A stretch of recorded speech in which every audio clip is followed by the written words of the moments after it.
Portuguese ডিফেন্ডারের সঙ্গে কিন্তু চুক্তি স্বাক্ষর করে ফেলল ইমামি এবং ইস্টবেঙ্গল। কি সম্পর্ক বিচ্ছেদ হচ্ছে? নতুন ইনভেস্টার আসছে ইস্টবেঙ্গলে। তো নমস্কার বন্ধুরা, ওয়েলকাম টু এসটিউনিক স্পোর্টস। বন্ধুরা, এই ভিডিওতে আমরা কথা বলবো বেশ কিছু ফুটবল আপডেট নিয়ে, যেখানে ইস্টবেঙ্গলের সঙ্গে ইমামির কি সম্পর্কে এখানেই ফাটল ধরেছে। তাহলে কি এই বছরের শেষেই আমরা ইমামিকে সরে যেতে দেখব? কি আপডেট রয়েছে এই বিষয় নিয়ে অবশ্যই কথা বলার রয়েছে। ইন্ডিয়ান প্লেয়ার, বিদেশি প্লেয়ারদের নিয়েও ট্রান্সফার নিউজ শেয়ার করা রয়েছে। তো খুবই ইন্টারেস্টিং ভিডিও হবে, শুরু থেকে শেষ পর্যন্ত দেখো। ভিডিও ভালো লাগলে সকলে একটু লাইক শেয়ার করে দিও, আর যারা চ্যানেলে প্রথমবারের জন্য এসেছো মনে করে চ্যানেলটাকে সাবস্ক্রাইব করে নিও, তাহলে প্রিয় দলের খেলার সমস্ত আপডেট তোমরা এখানে পেয়ে যাবে। তো চলো আর দেরি না করে ভিডিও শুরু করা যাক। তো প্রথমে আমরা যদি রিলায়েন্স ফাউন্ডেশন ডেভেলপমেন্ট লিগের কলকাতা ডার্বি নিয়ে কথা বলি, তো আগামীকাল কিন্তু কলকাতা ডার্বি রয়েছে। ফ্রিতেই টিকিট পাওয়া যাচ্ছে, কিন্তু মাঠ থেকে গিয়ে টিকিট কালেক্ট করতে হবে। অনেকেই জানতে চাইছিলে যে ম্যাচের দিনও টিকিট দেওয়া হবে কি। হ্যাঁ, ম্যাচের দিনও টিকিট দেওয়া হবে, সেরকমটাই তো অফিসিয়াল নোটিশে দেওয়া রয়েছে। তোমরা একটু অফিসিয়াল আপডেটটা দেখে নিও, সেই মতন টিকিট কালেক্ট করে নাও। এবং কালকে একটা ভালো ম্যাচ, বড় ম্যাচ হবে, এবং সেই ম্যাচটা দেখার জন্য আমরা এখন থেকেই ওয়েট করছি। তো আশা করছি কালকে খুব ভালো ম্যাচ হবে। যারা যারা এখনও টিকিট কালেক্ট করোনি, চেষ্টা করো আজকেই টিকিট কালেক্ট করে নেওয়ার। যদি না হয় তাহলে আগামীকালও গিয়ে তোমরা টিকিট পেয়ে যাবে, সেরকমটাই আশা করা যায়।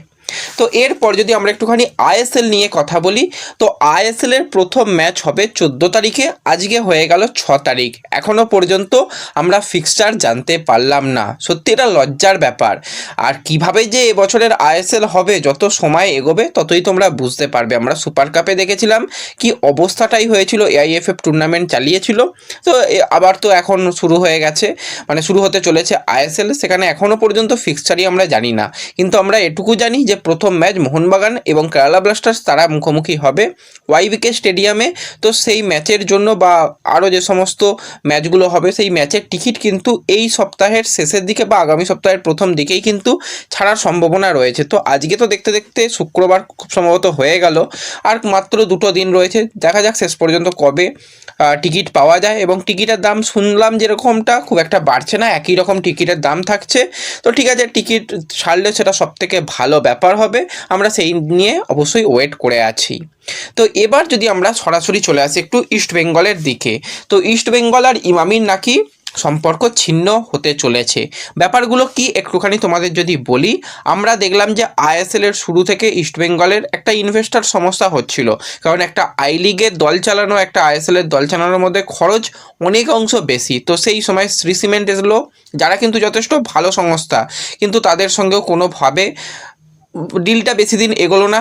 2 সিজনের পর তারা কিন্তু ছেড়ে চলে যায়। তার পরবর্তী সময় আসে হচ্ছে ইমামি আসার পর থেকে তারা কিন্তু একটা উইন্ডোতেই যে সবাইকে নিয়ে চলে আসবো সেটা নয়, তারা কিন্তু সময়ে সময়ে কাজে লাগিয়ে একাধিক প্লেয়ারকে সাইন করানো এবং এক্সপিরিয়েন্স প্লেয়ার, নতুন প্লেয়ারদের দিকে সাইন করানো, এবং বিদেশি প্লেয়ারদের গুণগত মান একটু ভালো প্লেয়ারদের সাইন করানো। সেখানে অনেক হাই প্রোফাইল প্লেয়ারকে ইস্টবেঙ্গল এই লাস্ট 2 সিজনে ইমামির তরফ থেকে যে সমস্ত প্লেয়ার সাইনগুলো হয়েছিল দেখলাম যথেষ্ট ভালো। সেখানে মাধি তালাল যে লিগের সবথেকে সেরা একজন মিডফিল্ডার ছিল, তাকে সাইন করানোর, গোল্ডেন বুট জয়ী ডিমিকে সাইন করানো, আনোয়ারকে মোহনবাগান থেকে একদম তুলে নিয়ে চলে আসা এবং বিরাট বড় ডিল করা, জিকসান সিংয়ের মতন একজন ইন্ডিয়ান ন্যাশনাল টিমের প্লেয়ার, তাকেও কিন্তু ট্রান্সফার ফি দিয়ে নিয়ে আসা। এছাড়াও আমরা দেখলাম এডমন্ডকে ট্রান্সফার ফি দিয়ে নিয়ে আসা। এরকম অনেক প্লেয়ারদের কিন্তু ইস্টবেঙ্গল নিয়ে এসে একটা ভালো দল গঠন করেছে। তাহলে সমস্যাটা কোথায় হয়ে দাঁড়াচ্ছে? সমস্যাটা ভাই কিছুই নয়, ক্লাবের সঙ্গেও দেখতে গেলে যে ইমামির খুব যে সমস্যা হচ্ছে সেরকমটা নয়। ইমামি তারা ফুটবলের সঙ্গে খুব একটা তারা যুক্ত থাকতে চায় না, তাদের অন্যান্য ভাবনা চিন্তা রয়েছে। তো সেক্ষেত্রে তারা ফুটবল থেকে সরে যেতে চায়। এর বেশি কিছু নয় যে হ্যাঁ ইস্টবেঙ্গলের সঙ্গে সম্পর্ক খারাপের জন্য সরে যাচ্ছে, না সেরকমটা নয়। তারা ইস্টবেঙ্গলকে বলেছে আপনারা চেষ্টা করুন ইনভেস্টার আনার, অন্য আরও ইনভেস্টারের সঙ্গে কথা বলুন, কিন্তু যতক্ষণ না পর্যন্ত আপনারা একটা ভালো ইনভেস্টার পাচ্ছেন আমরা কিন্তু আপনাদের পাশে রয়েছি। এরকমটাই কিন্তু ইস্টবেঙ্গলের শীর্ষকর্তার মুখ থেকে আমরা শুনতে পাই। তো এটা হচ্ছে সবথেকে একটা ভালো ভদ্রলোকের মতন কথা, যেটা ইমামির তরফ থেকে জানানো হয়েছে যে এখনই সরে গেলে কিন্তু ইস্টবেঙ্গলের খুবই সমস্যা হয়ে যাবে, যেই সমস্যাটা মোহামেডানের হয়েছিল। তো সেক্ষেত্রে ইস্টবেঙ্গলকে অনেকটাই চাপে পড়ে যেতে হবে। সেক্ষেত্রে যত দিন না পর্যন্ত একটা ভালো স্টেবল কাউকে পাওয়া যাচ্ছে ততক্ষণ পর্যন্ত ইমামি চালিয়ে যাবে। সেটা আগামী সিজনটাও চালাতে পারে বা এই সিজনটাও চালাতে পারে বা ভবিষ্যতেও চালাতে পারে। তো এই নিয়ে কোনো রকম সমস্যা নেই। কিন্তু সমস্যার যেটা জায়গা হচ্ছে, এই বছরটা তোমরা সকলেই জানো খুবই একটা খারাপ সময় যাচ্ছে ভারতীয় ফুটবলের জন্য। তো প্রত্যেকটা দলের ক্ষেত্রেই আমরা দেখতে পাচ্ছি তারা পে কাট করার চেষ্টা করছে। সিটি গ্রুপ তো মুম্বাই সিটি এফসি ছেড়ে পালিয়ে গেল। বাদবাকি দলদের অবস্থা, ওড়িশার কথা একবার ভেবে দেখো কীরকম অবস্থা, বেঙ্গালুরুর কথা ভেবে দেখো, তারাও পে কাট করছে, তারা দুজন বিদেশিকে নিয়ে খেলতে চলেছে এই বছরের আইএসএল। তো ওভারঅল প্রত্যেকটা দলেরই সমস্যা হচ্ছে। সেখানে ইমামি যদি ভাবে যে একটু টাকা কম খরচ করে অন্তত এই ম্যাচগুলোকে যদি করে দেওয়া যায় তাহলে সেটা ভালো হয় না কি? কারণ পরে আবার নতুন করে যখন ভাবনা চিন্তা হবে পরের সিজনের কথা, এই বছরটাকে একটু যদি কাটছাঁট করে করা যায় সেটাকে জন্য ইমামির তরফ থেকে কিশোর ভারতী স্টেডিয়ামকে তারা চূড়ান্ত করতে চলেছে। কারণ কিশোর ভারতীতে খরচ ওয়াইবিকের তুলনায় অনেক অংশ কম, 1/4 খরচ। তো সেক্ষেত্রে ইস্টবেঙ্গল আবার বেশিরভাগ ম্যাচই কিন্তু হোম ম্যাচ খেলবে। ইস্টবেঙ্গল খুব সম্ভবত কিন্তু 9টা থেকে 10টা হোম ম্যাচ পাবে, সবথেকে বেশি হোম ম্যাচ ইস্টবেঙ্গল খেলবে। তো সেক্ষেত্রে ওয়াইবিকেতে খেলতে গেলে সবথেকে বেশি খরচা ইস্টবেঙ্গলের হবে। সেই জন্যই কিশোর ভারতীকে তারা চিহ্নিত করতে চাইছে। হ্যাঁ, এবার কিশোর ভারতীতে প্রচুর দর্শক সংখ্যা হবে না, কারণ অতটা বড় গ্যালারি এখনও পর্যন্ত তৈরি নয়। সেখানে যদি দেখো যে 10,000 মতন বা মোটামুটি 10-12 হাজার হয়তো সমর্থক মাঠে গিয়ে দেখতে পারবে। আমরা যদি একটুখানি কেরালা ব্লাস্টার্সের কথা ভাবি, মুম্বাই সিটি এফসির কথা ভাবি, তাদের ফ্যানেরা কিন্তু যেভাবে পুরো 90 মিনিট মাঠকে মাতিয়ে রাখে সেটা আমরা দেখেছি। কিন্তু ওয়াইবিকেতে যদি ইস্টবেঙ্গলের প্রত্যেক ম্যাচে 20,000 করেও সমর্থক যায়, দেখে মনে হবে ফাঁকা মাঠে ইস্টবেঙ্গল খেলছে। আর সেখানে যদি প্রত্যেকটা ম্যাচে যদি ইস্টবেঙ্গল ফুল গ্যালারি পায়, একবার ভেবে দেখো তো কতটা ভালো ইস্টবেঙ্গলের জন্য সেটা হবে। এবং একটা 90 মিনিট যদি ফ্যানেরা এরকম পেছন থেকে সাপোর্ট করে, যেটা সবথেকে ভালো দেখতেও লাগবে এবং সেখানে খেলাটাও ভালো হবে। এবং আমি তো বলবো ওয়াইবিকের তুলনায় কিশোর ভারতীতে ইস্টবেঙ্গল কিন্তু অনেক ভালো খেলে। ছোট মাঠ, খুব ছোটও নয়, ঠিকঠাক মাঠ। তো সেই মাঠে ইস্টবেঙ্গলের পারফরমেন্সও যথেষ্ট ভালো।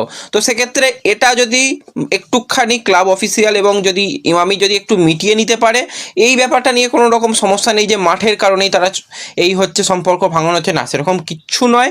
যতটুকু আমার কাছে আপডেট, এবং পরবর্তী সময় আমরা আরও বেশ কিছু আপডেটের দিকেও তাকিয়ে থাকবো যে কি হয় না হয়, কিন্তু ইস্টবেঙ্গল বেশিরভাগ ম্যাচই কিন্তু তারা কিশোর ভারতীতে খেলবে। ডার্বি ম্যাচগুলো যেরকম মোহামেডানের সঙ্গে ম্যাচ বা যদি ধরো মোহনবাগানের সঙ্গে ম্যাচ, সেই ম্যাচগুলো কিন্তু তারা খেলবে যুব ভারতী, বাদ বাকি ম্যাচগুলো কিশোর ভারতীতে খেলবে। এরকমটাই শেষ পর্যন্ত কথাবার্তা হয়েছে। দেখা যাক অফিসিয়াল ফিক্সচার বেরিয়ে এলেই আমরা ব্যাপারটা বুঝতে পারবো।